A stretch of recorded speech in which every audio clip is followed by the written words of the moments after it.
Claudio Bravo, he's the type of player, Claudio Bravo. We say it all the time, but it's worth mentioning again. Claudio Bravo is 100% the type of player where if you have him in your gallery, you have to play him every single game week. And ideally, you have to play him in Cap 220. The reason why you should try and play him in Cap 220 or MLS Pro, MLS Semi-Pro is because of the fact that his L15 is often around 40 or under 50, so between 40 to 49, but he is 100% one of those players where he can just do this, and he does it quite regularly, where he will just smash you like a game-making score, and you will never know when he's going to do it. He does do it regularly enough if you look at his scores on Sorare, but he can also bomb on you. And one of the things that I saw from a few managers that do have Claudio Bravo is that he's been going through a bit of a bad run recently. Let's just bring up Claudio Bravo. This is, of course, the team on Sorare data. I'm just going to bring up Claudio Bravo to explain why this is the type of player you need to play every single game week without fail. You can see here, this is what I was talking about. Bravo's L15 is 41, his L40 is 46, and his L5 is 37. So he is quite consistent, as in he doesn't tend to hit high average scores in his L15s, L40s, and L5s, right? Not consistently enough. He has these game weeks where he just dips massively and he just crashes, and that allows his L15 scores and his average scores in general to stay consistently under 50. Now, the reason why you need to play him all the time is because you need to try and catch him when he does this here. You can see, look, before he done this, he was on the subs bench, then he hit 26.4, he hit 24.5, he hit 0, and then he hit a 95. Then he hit 53, then he hit 76, and then before that, he kind of just done a lot of nothing really, and a lot of really bad scores, but then, again, he hits this massive score. So, one of the things that I saw from Sorare managers is that they almost got fed up of Claudio Bravo because they played him for these 3 games where he done terrible, got score 0, then these really bad scores with really bad minus AA, and then he got benched and they were like, okay, I've had enough, like that's enough with Claudio Bravo. But what you need to do is you need to persevere. You need to just keep him in your team because he's always going to start when he gets benched. He'll start the next game, and then when he does start, he can do that. So you have to stick with him through the good and the bad so that you can catch him when he does a 90. We're going to get a tier 3. We're currently 16th. We should be able to finish in the top 20. I definitely want to finish in the top 20 anyway. So yeah, we need to see what happens tonight and whether we drop or not. Also, this is our Cap 240 limited team. So this is our threshold team, guys. And I'm really happy with this right now because when we were putting this team together, I was saying that I think that this team will just about be able to hit 250 points. I don't think it will hit more than 260, and I would be very surprised if it hit more than 255.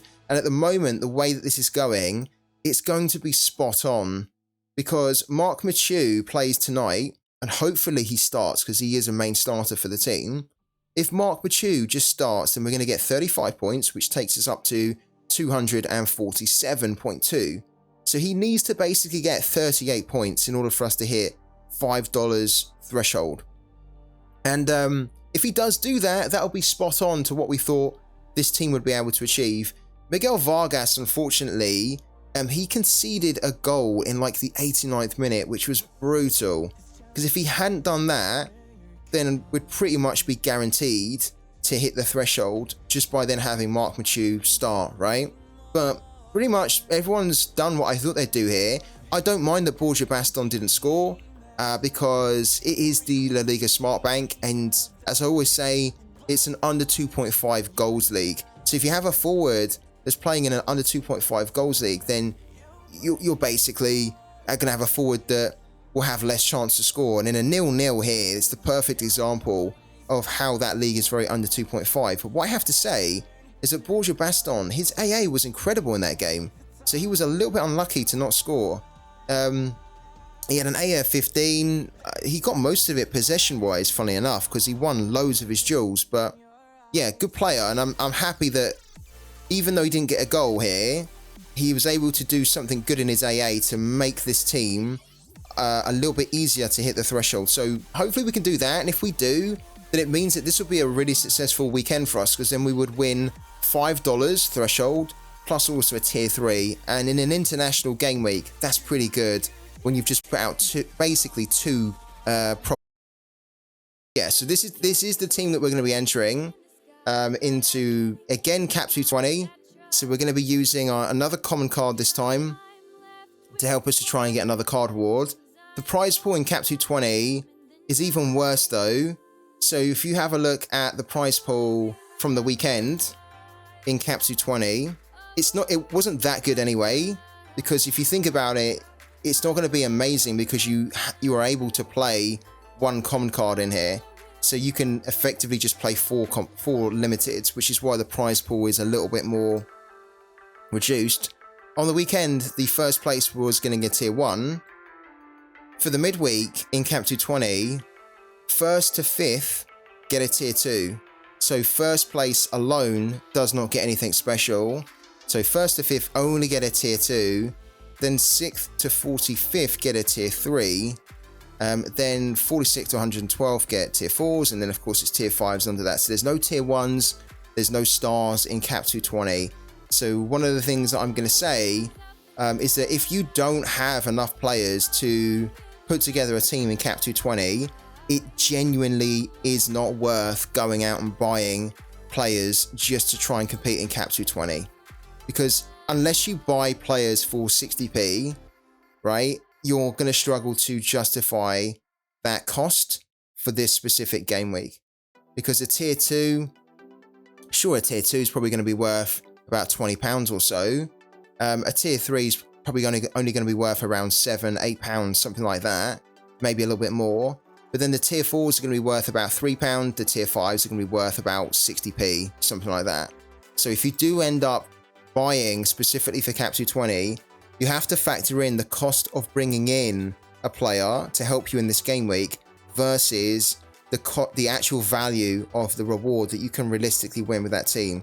And if it's going to cost you, say, £20 to bring in players just so that you can put out a team in the midweek, but then realistically when you look at that team, you think that that team could probably only win like a tier 4 or a tier 3, then it's probably not worth doing. It's probably just worth saying, you know what, I'm not going to compete in the midweek this week because the cost does not justify the reward that I could. Look at the Game Week Center and we're looking at the matchups tab here for Game Week 406. You can actually see that Switzerland are second place in this table with a 92% chance to win based on the odds for this game and an 85% chance for a clean sheet, which I think is probably the highest. Yeah, look, it's the highest. That is insanely good. So yeah, like if you're like sellers and you have a Kanji and also Summer, you'd expect both of them to do really well here and to score very high, because Andorra really shouldn't cause them any problems at all. So this probably is one of the standout games for the midweek. Akanji's quite cheap, no? Oh, okay. I thought Akanji was a little bit cheaper than this. I thought he was hovering around the £10-12 mark. This isn't too cheap, but for this type of player, it is actually pretty good. Who's actually... Well, you've probably got Shah. Shah's probably a little bit cheaper, isn't he? Yeah, £5.33. That's pretty good for him. He's a decent player as well. Gives you lots of high end. He'd probably be a nice cheaper option to look at if you're trying to get into the Swiss defense for this game. Rodriguez, let's have a little look on Play Sharper as well. Maybe Play Sharper already have a lineup out for it. They don't. Okay, fine. But what we could do is, of course, look at Switzerland, because this is their last team that they played. So yeah, Rodriguez, Fernandez, Shah in the middle alongside Akanji, Zakaria, Xhaka. How much is Xhaka these days? Oh my word. Wow. Xhaka's really expensive. Really expensive. In my opinion, absolutely not worth it. £40. No way. I thought he'd be a lot cheaper than that. Shaqiri should be cheap though. given that he's close to the end of the season in the MLS. He's like £7. You'd have to say, if you're looking for a really good forward for this midweek, then Shaqiri's got to be up there, isn't he? Shaqiri's got to be up there.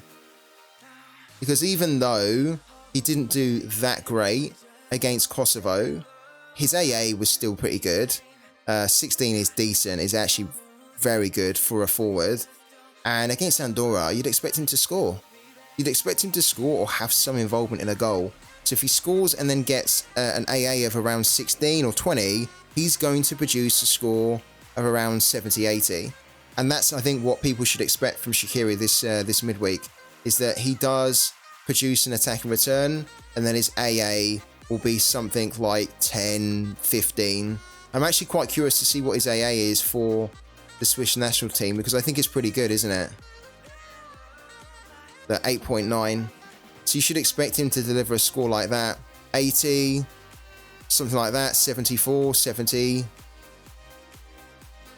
And I think for £7, he's a very good option, actually. Expensive. This guy is not super expensive, and he's actually a very good player. His scoring's pretty incredible as well for Bodo, but at the same time, he's £20, so that might not appeal to everyone. But he probably will do quite well, because he always does quite well. He's quite consistent. And you'd expect the usuals of Odegaard and Haaland to do good here too. They should win Norway, but I think that it's a little bit more of a difficult game than what I think many people are giving this game credit for. Stagny, £5.58. Okay, because one of you guys in the chat was mentioning that you just picked him up.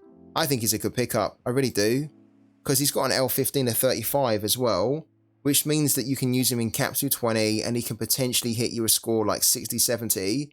He's also just signed for Fulham, so he's going to be the main starter for Fulham as well, because he's too good to sit on the bench. So I think for £6, he's a great option to get you into that Belgium back line.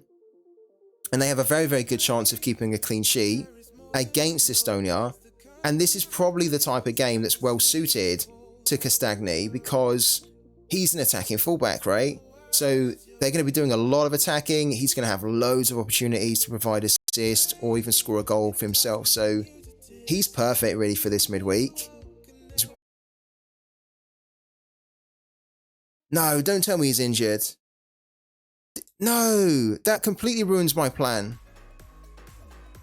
When did he get injured? In the last game? When? When did he get injured?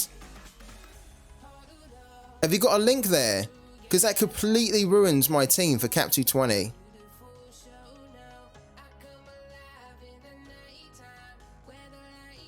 going to have to type that in as well into Twitter. Last game, yeah, back injury because of bad pitch. Oh, no way. Because that's going to ruin our chances.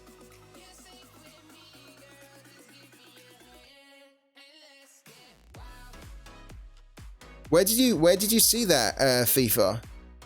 Oh, here we go, look. Football Macedonia. Stoli Dmitrievski is injured. He will not feature tomorrow. Davor Teleski of Shikendija has been called up to the squad. And then 1 hour ago, this is from the same account, saying that he does feel pain in his back, but will try to participate in training this afternoon. But then he must have tried and must have realised that he can't do it. Oh, thank you, by the way. So first of all, thank you for letting me know, because yeah, that can potentially save us a DMP. The annoying thing is that we brought him in to make this team work. Oh, we need to... I don't think there's anything we can do here. Oh, that's a rough one. That kind of throws our plan out the window a little bit.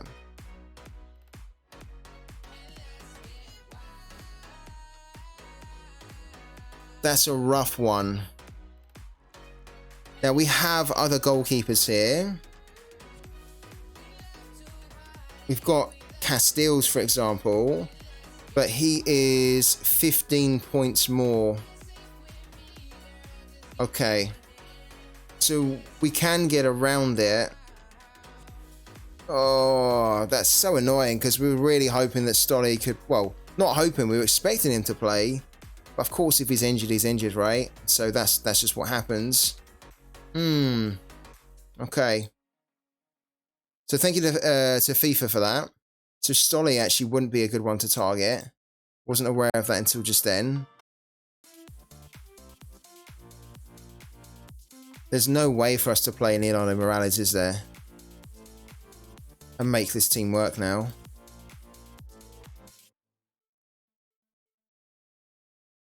If we played him, we have 29. Yeah, we can't do it.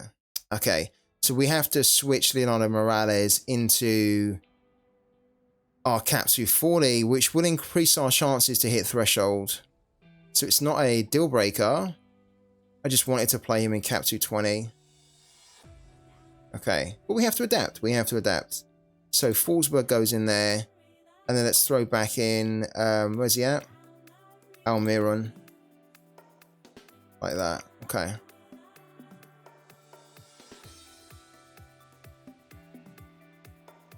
Let's also just double check that Casteels is going to play, right? Yeah, 95%.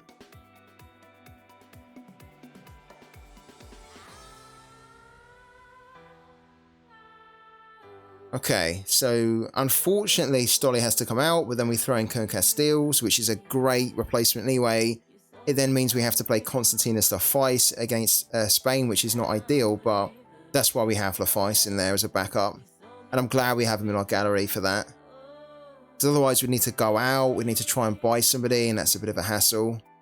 But yeah, cool. Okay, easy fix there. And then Capsu 40. We just take out Alexander Callens, and then we play Leonardo Morales here. Oh, and then we take out somebody like him. I actually want to give the additional XP though to, yeah, I'm going to leave him in. I want Castamai to get the additional XP. We'll just take out the midfielder here, throw in somebody for 41.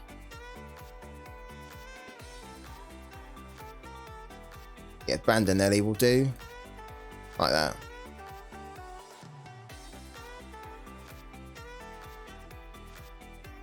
Yeah, so I don't think we can hit the threshold, but we should be able to hit 100 points though if Valera and Raul. All right, this is what we've got.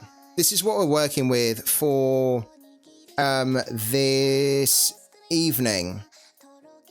In match day 15 on Pooky, we are going to be running with these predictions: 3-2 for Croatia against Armenia, 2-0 for Slovakia to beat Liechtenstein, 4-0 for Portugal to beat Luxembourg, 2-2 in a bit of a crazy game for Iceland and Bosnia, and then 1-0 for Wales to beat Latvia. I actually don't mind this at all. We have a few tricky fixtures in here, and we have a few edgy predictions too, namely this one to start with, which starts in literally an hour and a half, and then this one here. So if we actually were able to get one of these correct, then we would be well on our way to, you know, placing in the top 50. Not the top 50%, but the top 50 actually, because this would just be huge amounts of points to have in a match day that only has 5 games that are happening in it. Back again tomorrow at 12 PM UK time, so do tune in if you can. It should be quite a good stream, but we'll be trying to plan our lineups for the return of club football, and also helping you guys with your lineups for the midweek and also the weekend. So thank you so much for the follows and the subs. Thank you for all the support as per usual. Good luck with the rest of your lineups and your games tonight. Keep me posted on how you do, guys. Feel free to tag me on Twitter.